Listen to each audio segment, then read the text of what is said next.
ఇప్పుడు కేవలం 7999K up to 10 kgs వరకు బరువు తగ్గి అధిక బరువు నుంచి వచ్చే ప్రధాన సమస్యలను దూరం చేసుకోండి. మన సినిమాలు పాన్ ఇండియాలో 1000 కోట్లు కలెక్ట్ చేస్తున్నా మన హీరోస్ కి ఎందుకు వాల్యూ లేదు? మన హీరోస్ బాలీవుడ్ రికార్డ్స్ ని తిరగరాస్తున్నా రావాల్సినంత క్రేజ్ రాలేదా? పాన్ ఇండియా స్టార్డమ్ ఉన్న మన హీరోస్ కంటే ఫ్లాప్స్ లో ఉన్న బాలీవుడ్ హీరోస్ బ్రాండ్ వాల్యూ ఎందుకు ఎక్కువ? మన వాళ్ళు సినిమాల వరకేనా బ్రాండ్ వాల్యూ ఎందుకు పెంచుకోలేకపోయారు? ఇండియాలో టాప్ 10 బ్రాండ్ వాల్యూ ఉన్న సెలబ్రిటీస్ లిస్ట్ లో మన హీరో ఒక్కరూ లేకపోవడం షాక్ ఇస్తోంది. ఇందులో బాలీవుడ్ నటీనటులు 7, క్రికెటర్స్ 3 ఉన్నారు. పుష్ప 2తో బాలీవుడ్ రికార్డులు తిరగరాసిన అల్లు అర్జున్ కు చోటు దక్కలేదు. 2000 కోట్ల సినిమాలున్న ప్రభాస్ కనిపించలేదు. గ్లోబల్ స్టార్స్ రామ్ చరణ్, ఎన్టీఆర్ లేరు.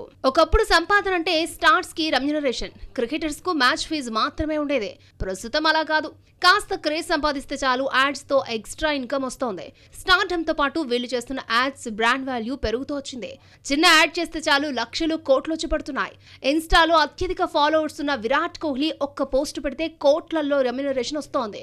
2049 కోట్లతో ఇండియాలోనే టాప్ బ్రాండ్ వాల్యూ ఉన్న సెలబ్రిటీగా నిలిచాడు. విరాట్ కోహ్లీ తర్వాత అత్యధిక బ్రాండ్ వాల్యూ ఉన్న ఇండియన్ సెలబ్రిటీగా Bollywood star hero Ranveer Singh 1514 కోట్లతో సెకండ్ ప్లేస్ లో ఉన్నాడు. రణ్వీర్ ఫామ్ లో లేకపోయినా బ్రాండ్ వాల్యూ మాత్రం ఎక్కువే. బాలీవుడ్ బాద్షా షారూక్ ఖాన్ చేసే సినిమాలు యాడ్స్ తక్కువైనా బ్రాండ్ వాల్యూ థర్డ్ ప్లేస్ లో ఉంది. సోషల్ మీడియాలో ఉన్న ఫాలోయింగ్ 1292 కోట్లతో బ్రాండ్ వాల్యూని తీసుకొచ్చింది. స్టార్స్, క్రికెటర్స్ బ్రాండ్ వాల్యూతో క్రోల్ సంస్థ జాబితాను ప్రకటించింది.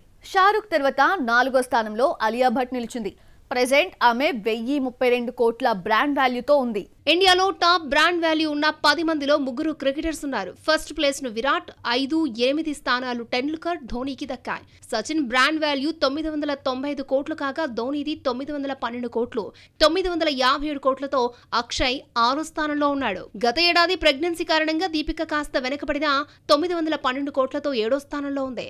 ఏడాది పాటు యాడ్స్, సినిమాలకు దూరంగా ఉన్న దీపిక అల్లు అర్జున్ అట్లీ సినిమాకు గ్రీన్ సిగ్నల్ ఇచ్చి ఆల్రెడీ షూట్ లో పాల్గొంది. 82 ఏళ్ల వయసులో అమితాబ్ బచ్చన్ బ్రాండ్ వాల్యూ దూసుకుపోతోంది. ఒకవైపు సినిమాల్లో నటిస్తూ కౌన్ బనేగా కరోడ్పతి వ్యాఖ్యాతగా రకరకాల యాడ్స్ తో బిగ్ బి బ్రాండ్ వాల్యూ 742 కోట్లకు చేరింది.